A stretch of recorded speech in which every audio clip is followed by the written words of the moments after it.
Hi learners, hope you guys are doing great. Already इसके हमारे प्रोफेनेटरी fuel के चारों पार्ट हो गए। बोला था, वादा किया था मंडे को आ गया होगा, आज वेडनेसडे, और इसका एक और पार्ट आएगा जहां पे हम पढ़ रहे हैं, जहां पे हम बेसिकली पढ़ने वाले हैं the scientific principle of management, जो हमारे दिए गए थे टेलर चच्चा। कौन से चच्चा, कौन से भैया ने बोले थे? F W. Taylor is called as the father of scientific management. अब यार साइंटिफिक मैनेजमेंट होता क्या? अब गाइस, साइंटिफिक मैनेजमेंट का मतलब है, देखो हमने साइंस पढ़ा था, मैनेजमेंट एज अ साइंस, अगर किसी को याद हो तो उसमें हमने क्लियरली पढ़ा था कि भाई सर देखो, कोई भी काम को करने के बहुत सारे तरीके हो सकते हैं। तो ये साइंस क्या बोलता है कि भाई, कि आप जो तरीका ढूंढ रहे हो ना, वो ऐसे नहीं हुई हुई करके, बेस्ट तरीका आपने जो ढूंढा ना, साइंटिफिक मैनेजमेंट फोकस कर रहा है कि फाइंडिंग दैट वेज, या वो तरीके जिससे आपका कहीं ना कहीं पैसा बचना चाहिए। प्रैक्टिकल एग्जांपल तो गूगल मैप। अगर आपको डेस्टिनेशन ए से डेस्टिनेशन बी पे जाना है, आपको बहुत सारे रास्ते हो सकते हैं। गूगल मैप आपको हमेशा वो ही रास्ता या वो ही डायरेक्शन बताएगा जहां पे कहीं ना कहीं आपका कम से कम टाइम लग रहा है।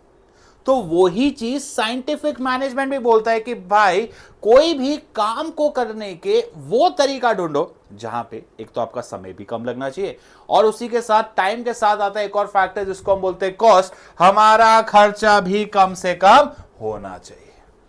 अब इसी को ध्यान में रखते हुए टेलर चचा ने 4 प्रिंसिपल्स निकाले, जिसको हम बोलते हैं साइंटिफिक प्रिंसिपल्स ऑफ मैनेजमेंट। क्या बोलते हैं? We call them as scientific principles of management. तो इसी में सबसे पहला प्रिंसिपल है guys, science not rule of thumb. देखो गाइस, फोकस करना, मैं क्या लिख रहा हूं? Science not rule of thumb. हमारा फोकस क्या चीज पे होना चाहिए? साइंस पे, ना कि रूल ऑफ थंब। अब मैंने सर साइंस मतलब, रुको रुको रुको रुको, साइंस का मतलब क्या बोलता है? सिस्टमैटिकली काम करने के बहुत सारे तरीके, सिस्टमैटिकली सोचो, हवाबाजी में बात नहीं करनी। कोई भी काम करने के जो तरीके हैं उसको सिस्टमैटिकली सोचो, जो तरीका सबसे बढ़िया है, जो तरीका एकदम सबसे सही है, उसको अपनाएंगे। साइंस, तुक्केबाजी नहीं। तुक्केबाजी मतलब, अब सपोज ए बी सी, 3 में से किससे ए तू कर लेना, बी तू सेल्स कर लेना, अरे सी तू मार्केटिंग कर लेना, ऐसे तुक्केबाजी में काम नहीं चलेगा, ठीक है ना? हाँ, सोच समझ के। ऐसे नहीं ऐसे ना, मेरे दिल में आवाज आ रही है, मेरा दिल ये कह रहा है ये सही होगा, इंडिया जीतेगी, कोई सट्टा नहीं चल रहा मैनेजमेंट, ठीक है? यू नीड टू साइंटिफिकली सोचना, ठीक है? There is only one best way, कि कोई भी काम को करने का एक बेस्ट तरीका होता है, और ढूंढो कौन सा तरीका बेस्ट है, ठीक है? अगर आपने रिसेंटली एक मूवी आई थी मैदान करके, अजय देवगन की, ना देखा ही, वो साइंस, इसने किसी प्लेयर को रैंडमली नहीं चुना, गया हर प्लेयर के टेस्ट किया, उनका फिर उनका क्या बोलते हैं, उनका कैंप हुआ, उनमें से बेस्ट प्लेइंग 11 लिए, उसमें से अपने बेटे को बैठा दिया, क्योंकि the best should be survive. तो ये है साइंस, कि जितने सारे ऑप्शंस है उसमें से कहीं ना कहीं बेस्ट एक तरीका होगा ही होगा। तो एक टेक्निक कहता है उस बेस्ट तरीके को ढूंढो, ना कि हमें अपनाना है, ना कि हमें क्या अपनाना है? Rule of thumb. This can tremendous saves. देखो गाइस, अगर हम बेस्ट से बेस्ट तरीका ढूंढेंगे तो 2-3 फायदे तो होने। बोले सर कैसे कैसे फायदे होंगे? एक तो आपके जो पैसे लग रहे हैं वो पैसे कम से कम लगेंगे। बात मानते हो कि नहीं मानते? हाँ सर, पैसे कम से कम लगेंगे। दूसरा, जब पैसे कम लगेंगे तो कहीं ना कहीं समय भी बचेगा, ठीक है? तो ये चीज थी। उसके आगे क्या है? हाँ, उसके अलावा भी और है, और भी चीजें होगी ना इसमें, और कहाँ गया? इतना ही है। This can tremendous savings. Okay, तो अब गाइस समझ आ गया फोकस क्या चीज पे होगा? आपको कमेंट बताना, साइंस है रूल ऑफ थंब, हमें फोकस करना है साइंस पे। तो थोड़ा स्टडी करो, एनालाइज करो, और जो सबसे बेस्ट तरीका है, सबसे सही है, उसको हमें अपनाना है। ये हो गया फर्स्ट। सेकेंड है हारमनी। यहाँ पे फोकस क्या चीज पे करना है? यहाँ पे फोकस करना है हारमनी, ना कि डिसम डिसम। हमारे जो भी टीम मेंबर्स है सब पीसफुली, शांति से रहने चाहिए, ना कि किसी प्रकार की लड़ाई झगड़ा। तो देयर शुड बी हारमनी। अब क्या होता है कि एक ऑर्गेनाइजेशन में 2 लोग होते हैं, एक होते हैं द ओनर्स और एक होते हैं हमारे मैनेजर्स। ओनर्स क्या सोचते हैं? अरे कंपनी मेरी है, मैंने पैसा लगाया है, मैं मेहनत कर रहा हूं, तो सब मेरा है। ये वर्कर्स तो क्या है, सिर्फ काम कर रहे हैं मेरे बोलने पे। वर्कर्स बोलते हैं यार ये सेठ लोग तो अड़े सेठ है, 10 बजे आते हैं, 4 बजे चले जाते हैं, मेहनत मैं करूं, मैं मशीन पे चढ़ूं, ये करूं वो करूं, सारा प्रॉफिट उनका। डिश्यूम हो गया। तो there is a class conflict. तो टेलर ने कहीं ना कहीं फोकस किया कि ये जो मैनेजमेंट है, वो वर्कर्स है, पीसफुली रहे। बोले सर कैसे रहेंगे? ये दोनों को एक दूसरे के एक वर्ड के बारे में सोचना है। अरे प्रपोज नहीं लिख रहा, प्रॉस्पेरिटी। कोई सोचेगा सर क्या कर रहे हो, क्या लिख रहे हो? प्रॉस्पेरिटी मतलब सपोज सर ये है मैनेजर्स, ये है हमारे वर्कर्स। अब इनको क्या करना है कि सर अगर किसी चांस, बाय चांस किसी साल कंपनी को बहुत ज्यादा प्रॉफिट हुआ, किसी साल कंपनी को बहुत ज्यादा मुनाफा हो, तो उसे अपने इस मुनाफे में से, उसे अपने इस प्रॉफिट में से वर्कर्स को कुछ ना कुछ हिस्सा देना चाहिए। देना चाहिए कि नहीं देना चाहिए? यस। कुछ भी प्रॉफिट हो रहा है, हिस्सा हो रहा है तो देना चाहिए। अब अगर आपने प्रॉफिट दिया तो वर्कर्स बोलेगा अरे ये तो बदल गए लोग, ठीक है, तो वो भी अब मेहनत करेगा, उसको भी लगेगा ये अगर मेरे बारे में सोच सकते हैं तो क्यों ना मैं भी मेहनत करूं, क्यों ना मैं भी एफर्ट्स डालूं, क्यों ना मैं भी काम करूं। तो ये जो मैनेजर्स और वर्कर्स, जो हमारे मैनेजर्स है, ये वर्कर्स है, मिलकर काम कर रहे हैं। कहीं ना कहीं एक तरीके का एटीट्यूड चेंज हो गया, मैनेजर्स का वर्कर्स के प्रति और वर्कर्स का मैनेजर्स के प्रति। यस और नो? मैनेजर्स का वर्कर्स के प्रति और वर्कर्स का मैनेजर्स के प्रति ये जो हमारा एटीट्यूड चेंज हुआ, ये जो हमारा बिहेवियर चेंज हुआ, इसे हम बोलते हैं मेंटल रिवॉल्यूशन। क्या बोलते हैं इसको? हम कहीं ना कहीं बोलते हैं एक तरीके का मेंटल रिवॉल्यूशन। तो ये चीज आपके यहां पे लिखी हुई है। This advantage sell and phases should be complete harmony to achieve their mental revolution.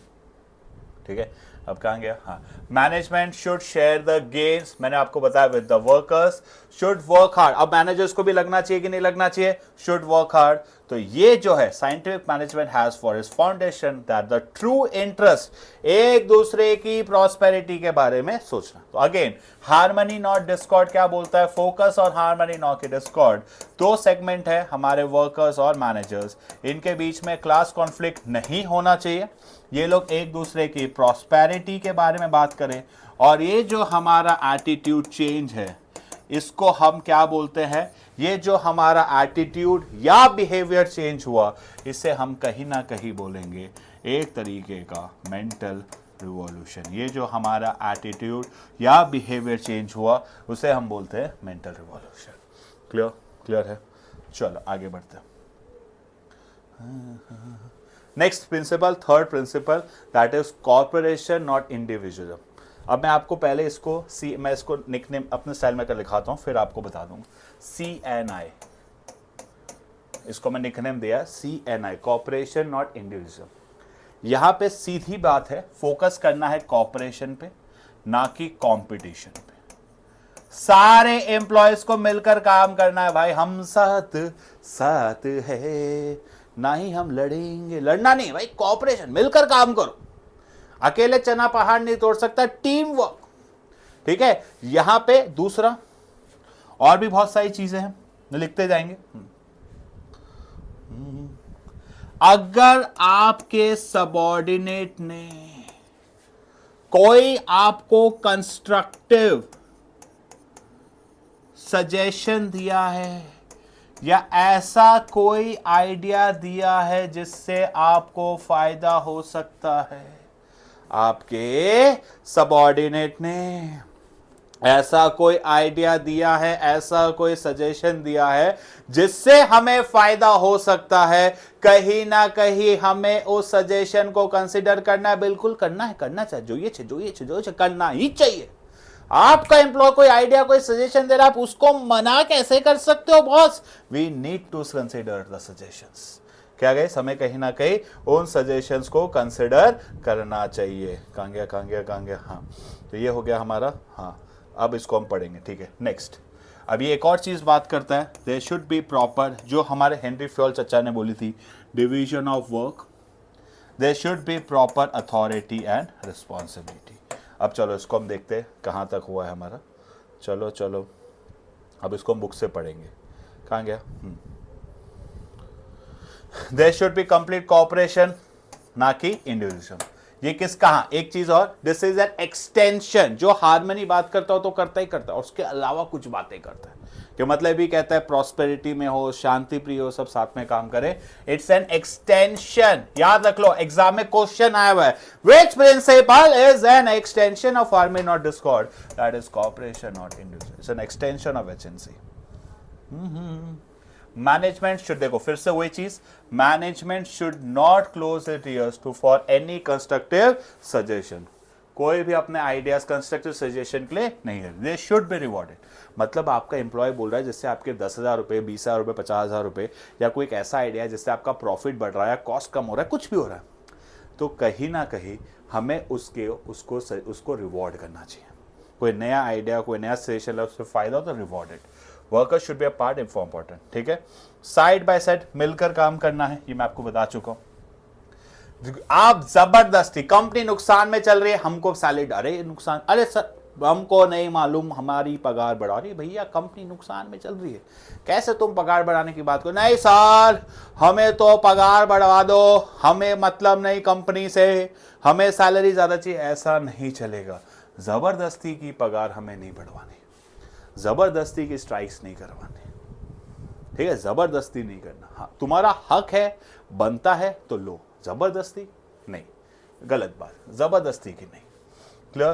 There should be almost equal division of work and responsibility. तो इस प्रिंसिपल को हम साथ में लिखेंगे। सबसे पहले कॉर्पोरेशन होना चाहिए, it's an extension of harmony not Discord. Suggestions, ideas को कंसिडर करना है। अनरीजनेबल स्ट्राइक्स हमें अवॉइड करनी है, जबरदस्ती की स्ट्राइक्स वगैरह हमें अपने कंपनी में नहीं करनी है। एक और, प्रॉपर डिवीजन ऑफ वर्क होना चाहिए। और हमारे एम्प्लॉयज के बीच में एक और प्रिंसिपल था जो है अथॉरिटी एंड रिस्पॉन्सिबिलिटी। ये क्या बोलता है कि प्रॉपर पावर्स होनी चाहिए, और हमारे एम्प्लॉयज के पास जितनी पावर्स है उसी बेसिस पे क्या होनी चाहिए, जो भी हमारी पावर्स है उसी बेसिस पे होनी चाहिए कहीं ना कहीं रिस्पॉन्सिबिलिटी। क्लियर? यहाँ तक चीज़ें क्लियर हुई।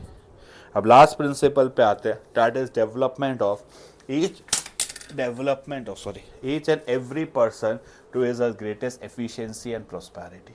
ये थोड़ा सा हम लाइन टू लाइन पढ़ेंगे, ध्यान से समझिएगा, ठीक है। यहाँ पे कुछ लिखा हुआ है, ठीक है। देखो गाइस, इसमें दो चीजें इंपॉर्टेंट है कि सबसे पहले जो भी हम एम्प्लॉयज को ला रहे हैं उसको हमें सबसे पहले ढंग से सेलेक्ट करना है। जब एम्प्लॉयज को सेलेक्ट करने की बारी हो तो कैसे चेक करोगे? आप सेलेक्ट करोगे through PMI। What is PMI? P बोले तो फिजिकल, कि भाई शरीर में दम वम है कि, M बोले को मेंटल, I बोले तो इंटेलेक्चुअल। हो सकता है आपको सिर्फ फिजिकल वाला चाहिए हो, मेंटल वाला चाहिए, इंटेलेक्चुअल चाहिए, कॉम्बिनेशन जो भी चाहिए। आप सबसे पहले एक चीज दिमाग में बिठा लो कि आप जिस भी एम्प्लॉय को सेलेक्ट कर रहे हो that should be PMI, physically, mentally, intellectually capable. आज गाइस जो टीचर पढ़ाना है उसको मेंटल स्किल्स होनी चाहिए, सामान उठाने वाले का फिजिकल स्किल होनी चाहिए।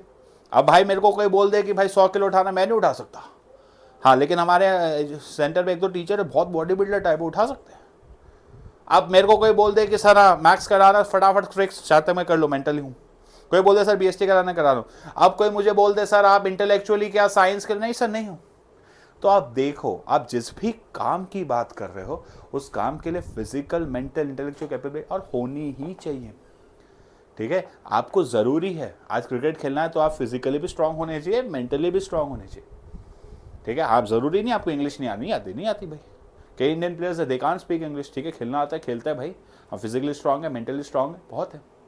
तो जिस भी बंदे को आप सेलेक्ट कर रहे हो सबसे पहले ये चीज बिठा लो, क्या वो फिजिकली, मेंटली और इंटेलेक्चुअली कैपेबल है? यस है, मतलब है, हमने देख लिया। अब उसके बाद जो भी एम्प्लॉय आया उसको हमें ढंग से करना है ट्रेन। क्योंकि एक बात समझो, जो बंदा थोड़ा दमदार है, जैसे कि example Yashasvi Jaiswal is playing for T20 squad India के, मतलब मैं बहुत प्राउड हूँ यार, बट क्या वो स्टार्टिंग से ही था?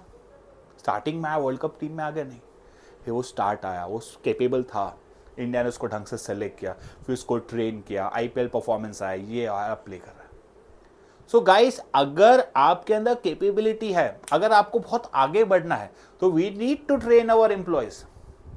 आज मुझे भी ट्रेनिंग की जरूरत है, मुझे नहीं लगता I am very good, I am here not a good now, I keep training, I keep चीजें सीखता रहता हूँ, पढ़ता रहता हूँ, लोगों से बातें करता रहता हूँ, ताकि क्या होना चाहिए, बेटर। अगर आप चाहते हो कि जो भी आपके एम्प्लॉयज है, हमारे वर्कर्स है, वो ग्रो करे, तो कहीं ना कहीं हमें उन्हें ट्रेन करने की जरूरत है, हमें उन्हें बताने की जरूरत है कैसे आगे बढ़ेंगे। तो यही है, सबसे पहले ढंग से सेलेक्ट करना, और जो भी एम्प्लॉय सेलेक्ट हो गए, अब उनको मैं ढंग से ट्रेन करना है, क्योंकि जब वो ट्रेन होंगे तो ही वो ज्यादा पैसा कमाएंगे और लाइफ में आगे बढ़ेंगे। सो industrial efficiency large extent personal competency, इसलिए वर्कर्स को ट्रेन करना जरूरी है। पर अगर वर्कर्स की एफिशिएंसी आप चाहते हो, एफिशिएंसी का मतलब है कम से कम समय पे ज्यादा से कम रिसोर्सेज से ज्यादा आउटपुट बनाए, या कम से कम इनपुट से ज्यादा आउटपुट बनाए, या ऑप्टिमम रिसोर्सेज को यूटिलाइज करे, तो सबसे पहले उन्हें हमें करना है ट्रेन। ट्रेन करने से पहले जिनको हमने सेलेक्ट किया है वो सही से होने चाहिए, फिजिकली स्ट्रांग है। आपको कोई बॉडी बिल्डर टाइप चाहिए तो आपने फिजिकल, आपने एक 10 मेरे जैसे पतले पुतले को ले लिया, नहीं चलेगा। आपने एकदम दमदार बॉडी बिल्डर लिया जिसके बाइसेप्स ट्राइसेप्स है, अब आप उसको डेली जिम करा रहे हो, डेली वर्कआउट करा रहे हो, तो अच्छे से काम करेगा कि नहीं करेगा? बिल्कुल। तो पहले हमें एम्प्लॉयज को ढंग से सेलेक्ट करना है, फिर जिस एम्प्लॉय को सेलेक्ट किया उसको ढंग से ट्रेन भी करना है। इसी के साथ हमारा ये वाला टॉपिक भी खत्म होता है। जिसको जो भी डाउट हो आप पूछ सकते हो कमेंट पे, प्लीज पूरा वीडियो देखें, एंड तक देखें, मजा आएगा। We are coming with live batch very soon, ठीक है? चलो मिलते हैं, चैनल को सब्सक्राइब, वीडियो को लाइक जरूर कर देना, और बताना जरूर कैसा लग रहा है, कमेंट जरूर क्या करो, लाइक जरूर क्या करो, और शेयर जरूर क्या करो। चलो टाटा, बाय बाय गाइस।